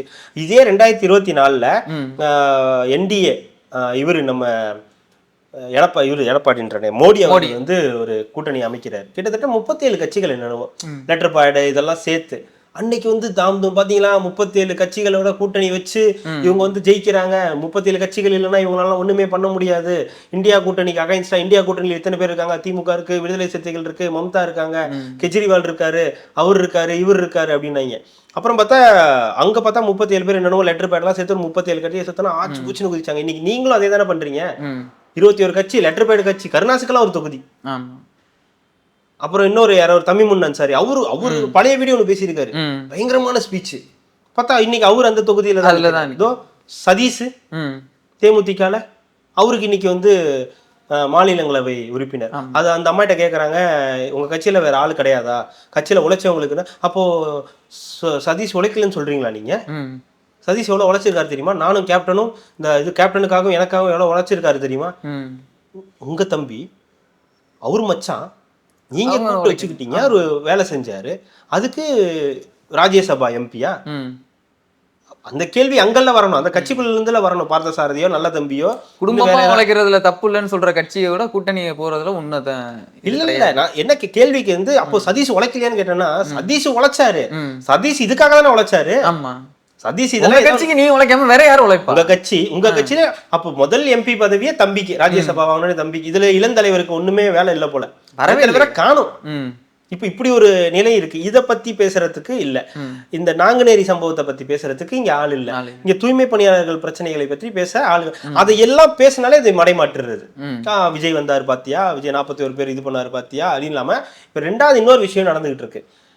ஒரு பெரிய பூம், திமுகவை அழிக்கிறதுக்கு ஆளே இல்ல, திமுகவை தொடக்கூட முடியும், திமுகவை தொடக்கூட முடியாது, திமுக அந்த மாதிரி ஒரு கட்சி, திமுக போல இனிமே எதுவுமே கிடையாது, அதிமுக எல்லாம் ஒண்ணுமே கிடையாது, விஜயெல்லாம் தனிமைப்படுத்தப்பட்டுட்டாரு அப்படி இப்படின்னு. ஸோ இவங்களுக்கு என்ன தேவையோ அதை வச்சு இங்க வந்து நடக்குதே தவிர இந்த நெட்வொர்க்கை ஃபார்ம் பண்ணி வச்சிருக்காங்க. இப்ப நீங்க நம்ம கூட பேசணும், ஒரு 1/2 மணி நேரம் ஒரு வீடியோ ஒண்ணு இவருது நம்ம முதலமைச்சர், ஒரே முதல்வனா ஒரே தலைவனா, ஒரு 27 நிமிஷமோ என்னமோ வீடியோ வந்து ஓடுது. ரஜினிகாந்த், கமலஹாசன், இந்துராம், பேசுறாங்க. யாருமே அப்ப உண்மையை பேசல. நீங்க எப்படி பேச முடியும்? இவ்வளோ ஒரு கட்சியில, ஒரு ஆட்சியில இவ்வளவு பிரச்சனைகள் இங்க நடக்குது. நம்ம சொல்றது கொஞ்சோண்டு தான் சொல்றோம், இன்னும் தொடக்கூட இல்ல. நம்ம சொல்றது ஒரு பேசிக், இதெல்லாம் மக்களுக்கு தெரிஞ்ச விஷயங்கள், தெரியாத பல விஷயங்கள் நிறைய இருக்கு. அதுல வந்து இந்த பெண்கள் பாதுகாப்பு சட்டம் ஒழுங்கு, அண்ணா யூனிவர்சிட்டியா இருக்கட்டும், கோயம்புத்தூர் இஷ்யூவா இருக்கட்டும், மற்ற இந்த குழந்தைகள் கற்பழிப்பு, இந்த மாதிரி இப்ப ரீசெண்டா ஒரு குழந்தை, இத பத்தி பேசவே கூடாது, இது வந்து ஒரு டிபேட்டாவே ஆயிடக்கூடாது அப்படின்னு சொல்லி இந்த விஜயோட கூட்டத்துல இடிச்சுக்கிட்டு விழுந்தாங்க, விஜயோட கூட்டத்துல செத்துட்டாங்க, விஜய்க்கு அக்கறையே கிடையாது, விஜய்க்கு நாலேஜே கிடையாது, விஜய்க்கு அரசியலே தெரியாது, விஜய் வந்து ரிமோட் ஆப்ரேட்டிவ் அந்த வெஹிக்கிள் அதை வச்சு சொன்னார்னா உனக்கு பிரச்சனை என்னன்னு சொல்லு, உனக்கு முல்லை பெரியார்ல என்ன பிரச்சனைன்னு சொல்லு, இதுல என்ன பிரச்சனைன்னு சொல்லு, இதுல என்ன பிரச்சனை, அதுல என்ன பிரச்சனைன்ற அவர் பிரச்சனையை சொல்லியிருக்காரு. அவர் ஒரு இதை சொல்றாரு. எனக்கு இதுலதான் நான் உங்ககிட்ட கேட்ட கேள்விதான், விஜய் அவர்கள் ஆட்சியில இருக்கும் போது இந்த பிரச்சனையெல்லாம் வந்து குரல் கொடுக்கல, நீ அதுல ஒரு ஸ்டாண்ட் எடுக்கல அப்படின்னு சொன்னா நீங்க வந்து கேள்வி கேட்கறதுல ஒரு நியாயம் இருக்குது. இவர் இப்பதான் வந்திருக்காரு, இவர் வந்து அதுக்கு குரல் கொடுக்கல, நீங்க வந்து அதை பத்தி பேசுவியா, நீ வந்து இது இருக்கேன், உங்க ஆட்சியில தான் நடந்துகிட்டு இருக்குது. உங்க ஆட்சியில இல்ல, நீங்க என்ன பண்ணீங்க? இருக்கிறது யாருன்னு சொல்லுங்க. காங்கிரஸ். கர்நாடகால ஆட்சியில இருக்கிறது யாரு? சித்தராமையா. யாரு? காங்கிரஸ் தானே. பேசலாமே. ஆந்திரால யாரு இருக்கா? இல்ல இந்த வாய் இத பேச தெரியுது இல்ல. கேரளால யாரு இருக்கா? பினராயி விஜயன் தானே இருக்காரு. அவரு தானே கொண்டு வந்து கேரளால இருந்து கொண்டு வந்து இந்த கழிவுகள் எல்லாம் இங்க லோக்கல்ல கொட்டிட்டு போனது. யார் அனுமதி கொடுத்தா? அனுமதி எவன் கொடுத்தான்? அதே தான் குப்பை கொட்டுற மாதிரி வந்து கொட்டிட்டு போனாங்க. எப்படிங்க பார்டர் தாண்டி குப்பை எல்லாத்தையும் கொண்டு வந்து பார்டர் தாண்டி சும்மா கொட்டிட்டு போயிருவாங்க? கொட்டலாம், அதெல்லாம் கொட்டலாம், திராவிட மாடல் ஆட்சியில கொட்ட முடியும். இப்போ இவ்வளவு பிரச்சனைகள் இருக்குல்ல, இத பத்தி யாரும் பேசுனீங்களான்னு கேட்டீங்கன்னா பேச மாட்டாங்க. ஏன் வந்து கர்நாடகா முதலமைச்சரோட கேள்வி இதுதாங்க, நீ யாரை சந்தோஷப்படுத்துறதுக்காக இந்த வேலையெல்லாம் நீ பாத்துட்டு இருக்க? எனக்கு அதுதான் எனக்கு அவங்கள சந்தோஷப்படுத்திக்கிறாங்க. சரி, மகா பெரியவாக்களை விட்டுறாங்க, மகா பெரியவாக்கள் அவங்களுக்கு அருள் கொடுத்துடுறாங்க, கொடுத்துட்டு வந்துருது. சோ தான் நல்லா இருந்தா போதும். மக்கள் அழிச்சிட்டு நீங்க மட்டும் எப்படி நல்லா இருக்க போறீங்க? மக்கள் ஏன், மக்களுக்கு என்ன பிரச்சனை? மக்களுக்கு தான் 5000 கொடுத்துருக்கனே. ஏங்க உங்களுக்கு நான் 5000 கொடுத்து உங்களை நான் மறக்கடிக்க வச்சிருக்கேன்.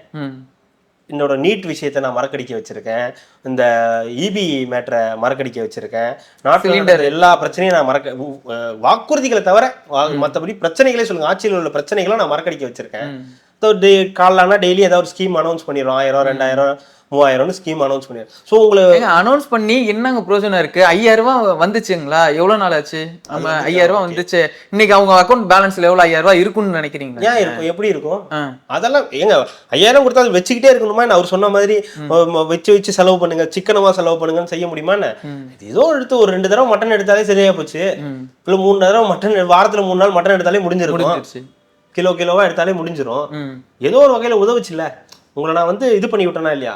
மீண்டும் ஸ்டாலின் தொடரட்டும், தமிழ்நாடு வெல்லட்டும்னு சொல்ல வச்சனா இல்லையா? அப்படிதான் நீங்க பார்க்கணும். காங்கிரஸோட கூட்டணியை முடிச்சு அப்படின்னு சொன்னாருன்னா அதை நீங்க டெவலப் பண்ணுவீங்களா, எலிவேட் பண்ணுவீங்களா? அதை விட்டுட்டு மக்கள் இது நாங்குநேரி இதுல என்னாச்சு, ஏன் உங்க ஆட்சியில் எப்படி ஆச்சுன்னு கேட்டா, அதுக்குத்தான் இந்த நெட்வொர்க்கை வச்சிருக்கேன், அதுக்குத்தான் இந்த நெட்வொர்க்கை நாங்கள் ரெடி பண்ணி அங்கங்க போட்டு வச்சிருக்கோம்.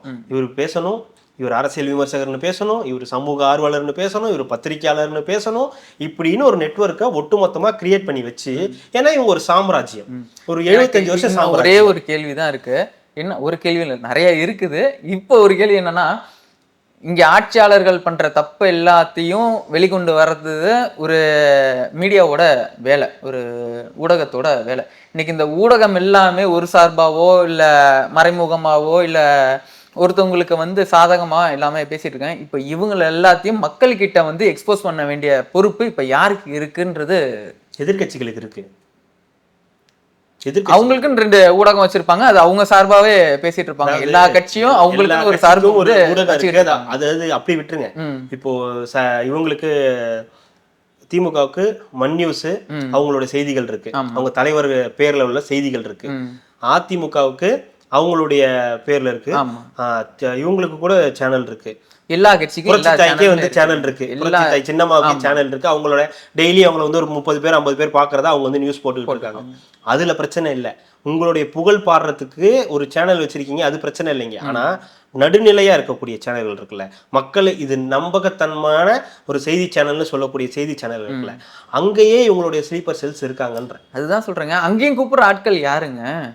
சேனல் இருக்குதுங்க, அங்க உள்ள வர ஆட்கள் யாரு, பேசுற ஆட்கள் எல்லாம் யாரு இருக்காங்க? அதுதான் சொல்றேன். இங்க அதுதான் ஜோ, இங்க இருக்கக்கூடிய சிஸ்டம் இங்க ஒரு நெட்வொர்க்கை வளர்த்து வச்சிருக்கு. நீங்க அவனை கூப்பிடணும்னா ஒரு பிரச்சனை வரும். இப்போ நீங்க சொல்ற மாதிரிதான் இன்னைக்கு இந்த சமூக வலைத்தளம் வந்து இவ்வளவு பெருசா பூம் ஆகல அப்படின்றப்போ இவ்வளவு நாள் ஏமாந்துச்சுதான், நான் இல்லைன்னு சொல்லவே இல்லை. ஏன்னா நமக்கே ஒரு சில விஷயங்கள் வந்து தெரியாது, என்ன நியூஸ்ல போடுறாங்களோ அதுதான் உண்மை, அவங்க சொல்றதுதான் உண்மை. நாளைக்கு பேப்பர்ல என்ன படிக்கிறோமோ, ஓ இதுதான் நடந்திருக்கு போல இருக்கு, அதுல சரியா தப்பா யார் மேல தப்பு இருக்கு என்னன்றதெல்லாம் தெரியாது. நம்ம நார்மலாவே தெரியும், ஸ்டேஷன்ல போனா எப்படி ஒரு எஃப்ஐஆர் போடுவானுங்கன்னு தெரியும், அதை தான் பேப்பர்லயும் போடுவானுங்க. அப்ப இவன் தான் இந்த பாரு பொண்டாட்டியை போட்டு அடிச்சிருக்கான் பாரு, இதா இருக்கான் பாரு, அவன் எதுவுமே பண்ணியிருக்க மாட்டான் காசுக்காக. ஸோ இது எல்லாமே இன்னைக்கு நம்ம இந்த சமூக வலைத்தளம் இருக்குன்றதுனால தான் நம்ம இவ்வளவு தூரம். இப்போ இதையும் வந்து ஒரு கண்ட்ரோலுக்குள்ள கொண்டு வந்துருவாங்களா? இதே வந்து வாய்ப்பு இருக்கு, அதுக்கும் முயற்சிகள் நடந்துகிட்டு இல்லை. இது இப்போ இதை பேன் பண்றாங்கல்ல, இந்த டிக்டாக் இதெல்லாம் பேன் பண்ற மாதிரி இதையும் பேன் பண்றதுக்கான வாய்ப்பு இருக்கு. அதற்கான வேலைகளை மகா பெரிய செஞ்சுக்கிட்டு இருக்காங்க. அது அவங்களுக்கு எதிராக நியூஸ் போடுறாங்கன்னு சொல்லி அவங்க வந்து கண்ட்ரோலுக்கு கொண்டு வரணும், இதெல்லாம் போடக்கூடாது அப்படின்ற மாதிரி ஒரு கண்ட்ரோலுக்கு வந்து கொண்டு வர பார்த்தாங்க.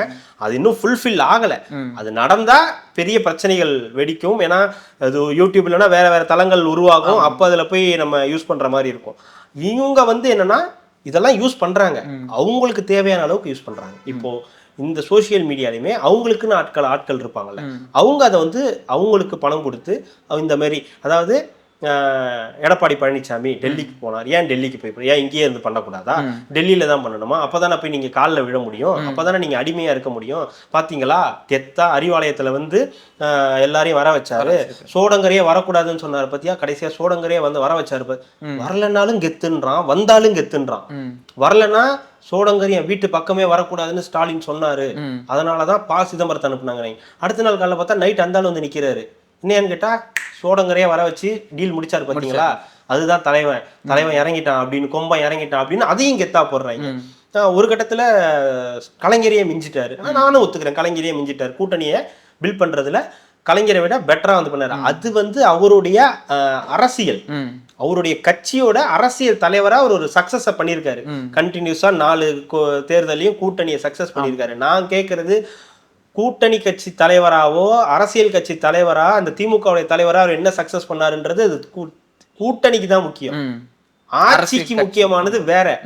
உங்க கண்ட்ரோல்ல இந்த ஆட்சி இருக்கா, காவல்துறை உங்க கண்ட்ரோல்ல இருக்கா, நாங்குநேரி சம்பவத்துக்கு நீங்க பேசுனீங்களா, என்னன்றதை விசாரிச்சீங்களா, போன் பண்ணி கேட்டீங்களா, அந்த கவின் ஆணவ படுகொலைக்கு போன் பண்ணி சாரி சொன்னீங்களே 2 நாள் கழிச்சு, இந்த மாதிரி நாங்குநேரி சம்பவத்துக்கு என்ன பண்ணிருக்கீங்க, என்ன ஆர்டர் எடுத்திருக்கீங்க, அதுக்காக என்ன அடுத்த கட்ட நடவடிக்கை, கைது பண்ணிட்டீங்க, ரைட், அடுத்து இப்ப மறுபடியும் அடுத்து அதே மாதிரி ஒரு சம்பவம். இது வந்து இது நம்ம இந்த ஊடகத்துல இருக்கிறவங்க எல்லாமே அரச பார்த்து கேட்கிற கேள்விகள் எல்லாமே விஜய பார்த்து கேட்கறாங்க. அதுதான் சொல்றேன், அவர் என்ன அறிக்கை கொடுத்தாரா, அவர் ஏன் அதை பத்தி வாய திறக்கல, ஏன் யார்கிட்ட இருக்காரோ யார் பதவியில இருக்காரோ அவரை பார்த்து கேட்கிற கேள்வி அதுதானே.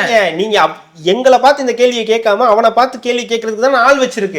இப்போ உங்களுக்கு ஊடகத்திலேயே கூட டிபேட்னு வச்சா என்ன வைக்கிறாங்க, காங்கிரஸ் திமுக கூட்டணி பின்கதை என்ன, காங்கிரஸ் திமுக கூட்டணியில் ஸ்டாலின் சாதித்தது எப்படி, தாவேகா தனிமைப்படுத்தப்பட்டது ஏன், தனிமையை உணர்கிறதா தாவேகா, காங்கிரஸ் இல்லாமல் என்னமோ காங்கிரஸ் கூட தான் நான் கூட்டணி வச்சே தீர்வேன்னு விஜய் அடம் பிடிச்ச மாதிரி ஒரு இதை கொண்டு வர. சரி, இதெல்லாம் ஒரு பக்கம். இது அடுத்தது விஜயோட பர்சனல் இஷ்யூ, இந்த விவாகரத்து. இந்த விவாகரத்து மேட்டரை இப்ப அடுத்து யூடியூப்ல இருந்து பூம் பண்ண ஆரம்பிச்சிருக்காங்க.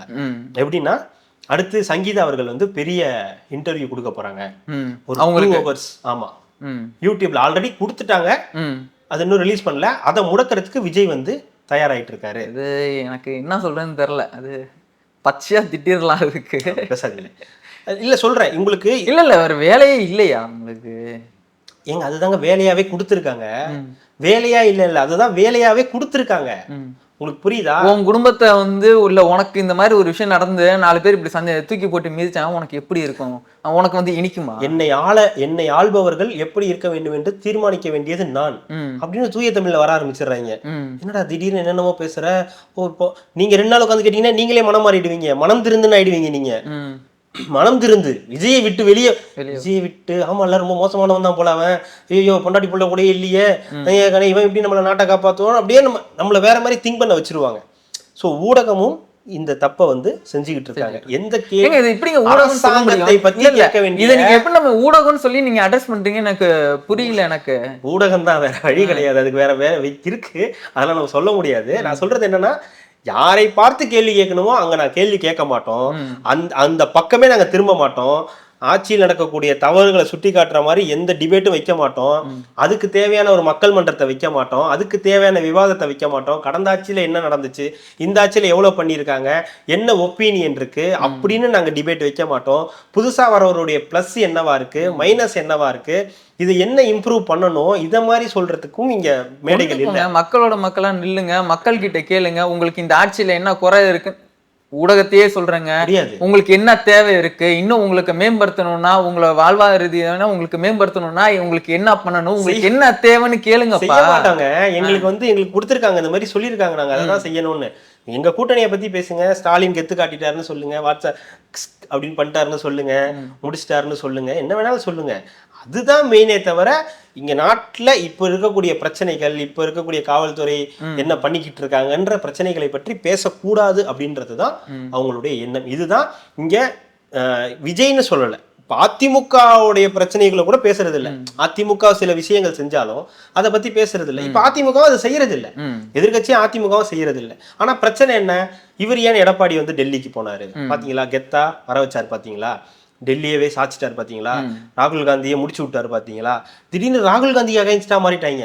2024 ராகுல் போல வருமா? சந்திரசூட் தூக்கி அடிச்ச சந்திரசூட் ஃபைலை ஒப்படைத்த ராகுல் காந்தி, மோடியை மிரட்டிய ராகுல், அப்படி தமிழை போட்டு உருட்டுனவங்க எல்லாம் இன்னைக்கு அப்படியே டோட்டலா மாதிரி ராகுல் காந்திக்கு அகைன்ஸ்டா. ராகுலுக்குலாம் என்னங்க ஒரு ஆளாங்க அப்படின்னு கேட்கற அளவுக்கு டியூன் பண்ணி வச்சிட்டாங்க. அதாவது நீங்க தட்டுல பரோட்டாவை வச்சு ஊத்தி அவன் வந்து சொல்லுவான் இது பரோட்டா, அவன் சொல்லுவான் நீ சோறுன்னு சொல்லு அப்படின்னு சொல்லுவான்.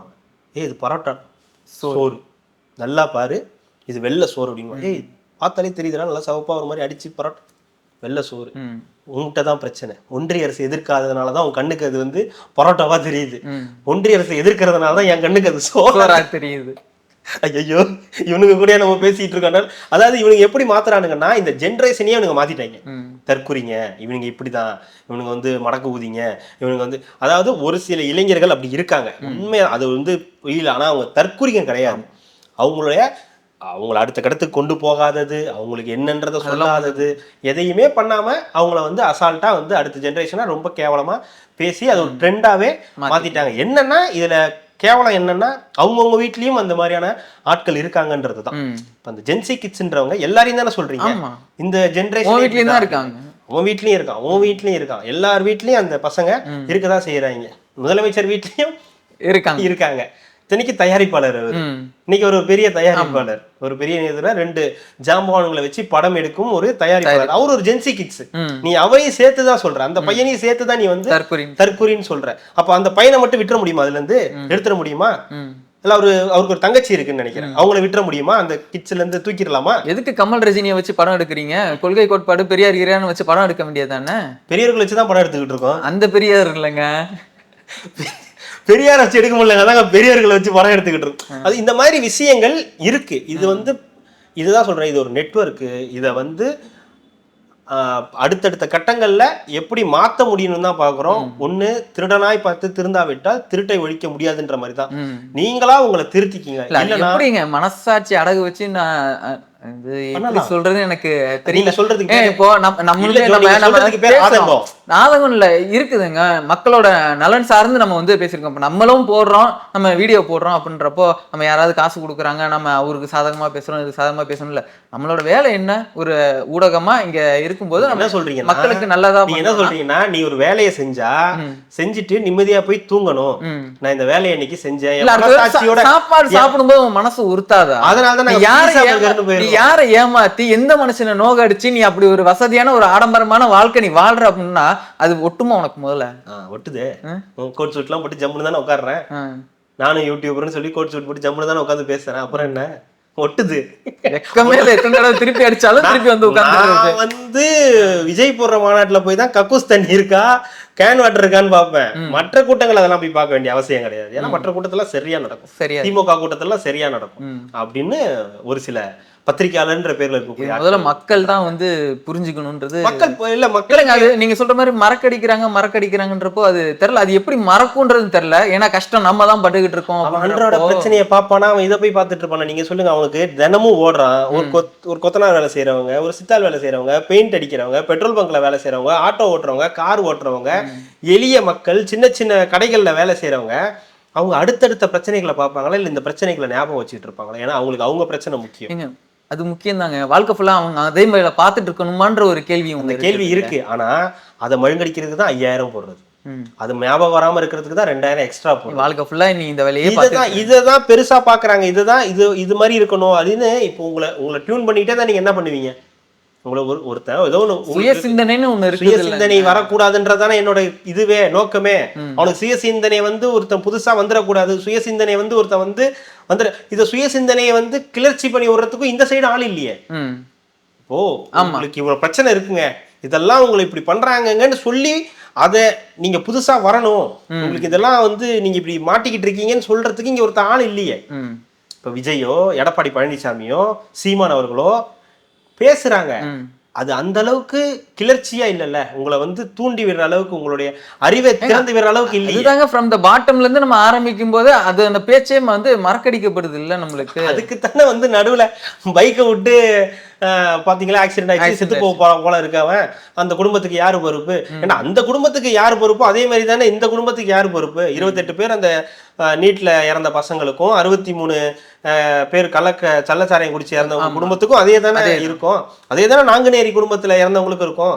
எப்படி சேலம் மீட்டிங்ல ஒரு சுராஜ் இறந்தாரோ அதே மாதிரி தானே இந்த நாங்குநேரில இறந்தவர்களுக்கும் ஒரு குடும்பம் இருக்கும். அப்ப எல்லாமே ஈக்குவல் தானே. அதுதான் இங்க சொல்றேன். நீங்க இத வந்து பெருசாவும் இத வந்து ரொம்ப கம்மியாவும், கம்மி கூட இல்ல 0% வச்சிருக்காங்க. இது மக்கள் அப்படி நினைக்கல. மக்களுக்கு தெரியுது இதெல்லாம் நடக்குதுன்னு, ஆனா அவங்களுக்கு ஞாபகம் இருக்காது. இந்த விஷயங்கள் ஞாபகம் வராததுனால இது இவங்களுக்கு பெரிய அட்வான்டேஜா இருக்கு. இப்ப தூத்துக்குடி துப்பாக்கி சூடு சம்பவம் பெரிய சம்பவமா இருந்துச்சு. அது ஏன் ஞாபகத்துல இருந்துச்சு? மக்கள் மத்தியில ஏன் ஞாபகத்துல இருந்துச்சு? ஞாபகத்துல வச்சிருந்தாங்க. எதிர்கட்சியா திமுக அதை ஞாபகத்திலே வச்சிருந்துச்சு. அதை பத்தி பேசிக்கிட்டே இருந்தாங்க. அதை பத்தின டிபேட் இருந்துகிட்டே இருந்துச்சு. எங்க பார்த்தாலும் போஸ்டர்ஸ், எங்க பார்த்தாலும் அதை பத்தின பேச்சு, எங்க போனாலும். ஆனா அதே தூத்துக்குடி துப்பாக்கி சூடு நடத்திய அதே காவலர்களுக்கு தான் பணி உயர்வு கிடைச்சது. யாரையும் சஸ்பெண்ட் பண்ணல. இது பெருசாச்சா? இது பெருசாகல. இதே மாதிரிதான் ஒவ்வொரு பிரச்சனையிலும் ஒவ்வொரு இது இருக்கு. இதெல்லாம் வந்து அரசியலா மாறிடுச்சு. ஸோ இதை பத்தி பேசணும், பேசக்கூடாது, எது பேசணும், எது மக்களுக்கு தெரியணும், எது மக்களுக்கு தெரியக்கூடாது. ஒரே தலைவன், வெல்வோம் ஒன்றாக, தமிழ் வெல்லட்டும், தமிழ்நாடு தலைகுனியாது, வெல்லும் தமிழ் பெண்கள், இப்படியே எடுத்துட்டு போயிடுங்க. இன்னும் 2 மாசத்துக்கு, இந்த 1.5 மாசத்துக்கு இதை அப்படியே எடுத்துட்டு போயிடுங்க. அதை அப்படியே நம்ம டெவலப் பண்ணி மறுபடியும் வந்து ஜெயிச்சிடலாம். எனக்கு ஒரு சந்தேகம் இருக்கு. விஜய் அவர்கள் சொன்னாரு உங்க அப்பாவாலேயே முடியாது அப்படின்னாரு. எனக்கு தெரிஞ்சு அது இந்த தடவை நடக்கிறதுக்கான வாய்ப்புகள் இருக்கு. ஏன்னா உங்களுக்கு வந்து இதுதான் ஒண்ணு நடந்துகிட்டே இருக்குல்ல, இப்படி இப்படின்னு வெல்லும் தமிழ் பெண்கள் அப்படி இப்படின்னு ஏதோ ஒரு வகையில விஜய் நல்லா ஓட்டு வாங்குவார். அதெல்லாம் தாண்டி இப்ப யார் செகண்ட் பிளேஸுக்கு வர போறாங்கன்ற ஒரு பெர்செப்ஷன் உருவாக்கிட்டாங்க. பர்செப்ஷன் வைஸ்ல திமுக தான்ப்பா, ஒண்ணுமே பண்ண முடியாது, பெரிய கூட்டணி. ஓபிஎஸ் எல்லாம் விட்டார். நேற்று வரைக்கும் ஓபிஎஸ் அவ்வளவு கேவலமா பேசுனீங்க, இன்னைக்கு ஓபிஎஸ் வந்துட்டாரு. நாளைக்கு ராமதாஸே வந்துருவாரு.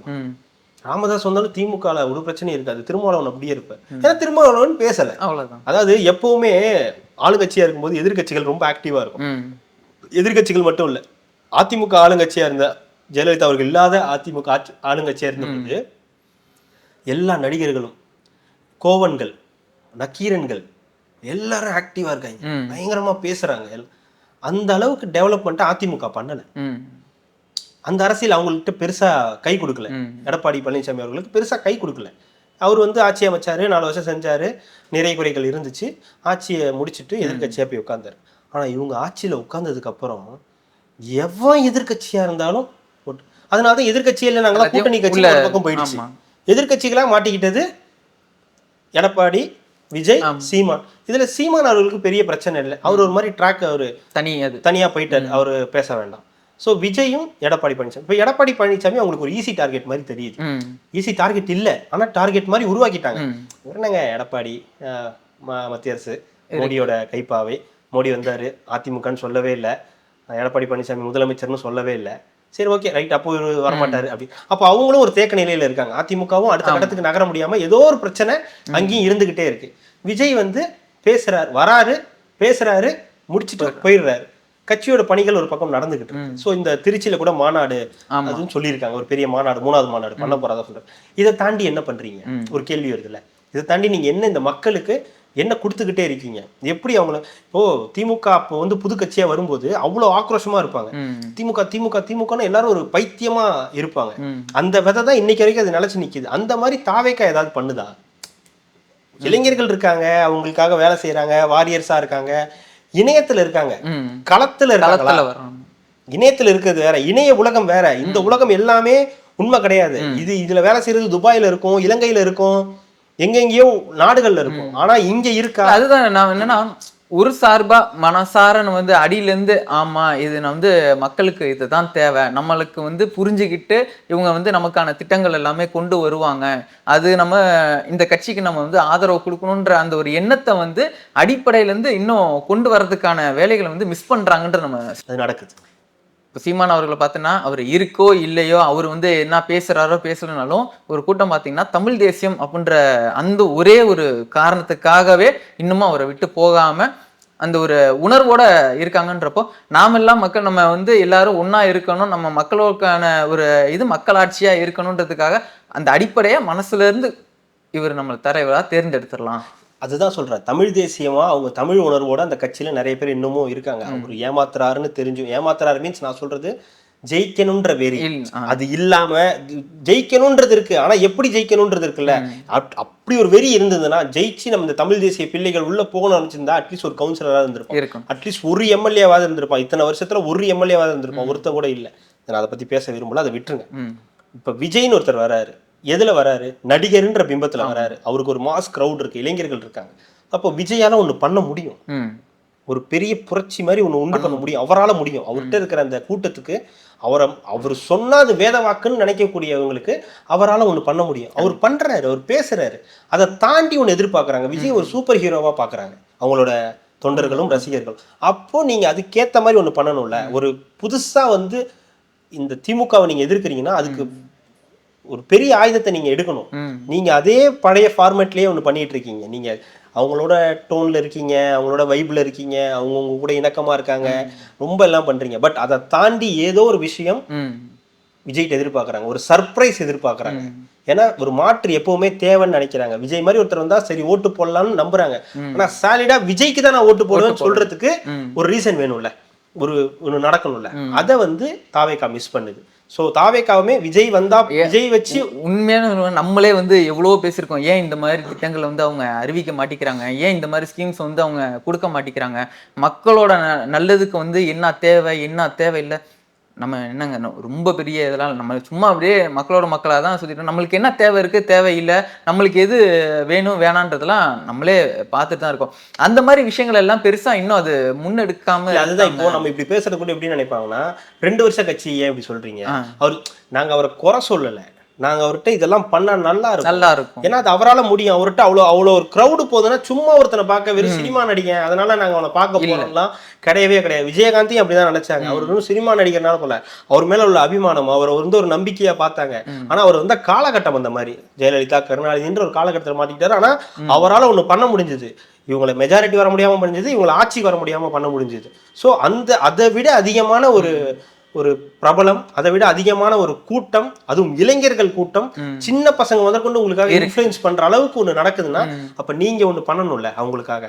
வெறுமனே நீங்க வீக்லி ஒன்ஸ் வந்து பேசுறதும் மற்றது போராடுங்க, களத்துக்கு போங்க. இப்ப நீங்க சொன்ன மாதிரி தான் நினைக்கிறேன். அவர் வந்து ஒரு சூப்பர் ஹீரோ மாதிரி எல்லாருமே பாக்குறாங்க. வந்த உடனே ஒரு பெரிய பூம் வரும் அப்படின்னு இது அடிப்படையா எல்லாத்துக்கும் அது சொல்லி புரிய வைக்கிறதுக்கான கடமை முதல் அவருக்கு. அதுதான் 10 லட்சம் கோடி கடன் இருக்குது. நான் ஆட்சிக்கு வந்தாலுமே என்னால இப்போதைக்கு இதுதான் பண்ண முடியும். ஏன்னா நம்மளே நினைப்போம், ஒரு குடும்பமா இருக்குன்னு வச்சுக்கோங்களேன், நம்ம என்ன நினைப்போம், நம்மளுக்கு ஒரு 10,000 ரூபாய் கடன் இருக்குதுன்னா முதல்ல அந்த 10,000 ரூபாய் கடனை எப்படி ஒழிக்க முடியும், நாம எப்படி நிம்மதியா இருக்க முடியும், அடுத்தது எப்படி ஒரு நல்ல சாப்பாடு சாப்பிட முடியும் தான் நாம நினைப்போமே தவிர அந்த கடன் நம்ம எப்படி ஒழிக்க போறோம் இந்த மாதிரி ரீதியில அதுல இருக்கு. நீங்க சொல்றது கரெக்ட். ஆனா விஜய்கிட்ட வந்து அவங்க அப்படி எதிர்பார்க்கல. இந்த 10 லட்சம் ரூபாய் கடன் நான் எப்படி ஒழிப்பேன், அதை நான் முதல்ல செய்வேன், அது மாதிரி எதிர்பார்க்கல. அவங்க சொல்றது அட்டாக் சொல்றேன், நான் சொல்றது இந்த அட்டாக், இவங்க மேல இப்படி ஒரு அட்டாக், இது நீங்க இப்படி பண்ணா திமுகக்கு இது மொத்தமா மாறும். அதாவது இப்ப விஜய்கிட்ட வந்து யாருமே கூட்டணி போல, மக்களுக்கு தேவையானது நம்ம அவங்களுக்கு கொடுத்துட்டாலே அதுக்கு மேல நம்மளுக்கு எதுவுமே தேவை. மக்களுக்கு தேவையானது வேணும், ஆனா அதை தாண்டி அவங்க ஒண்ணு எதிர்பார்க்கறாங்கல்ல,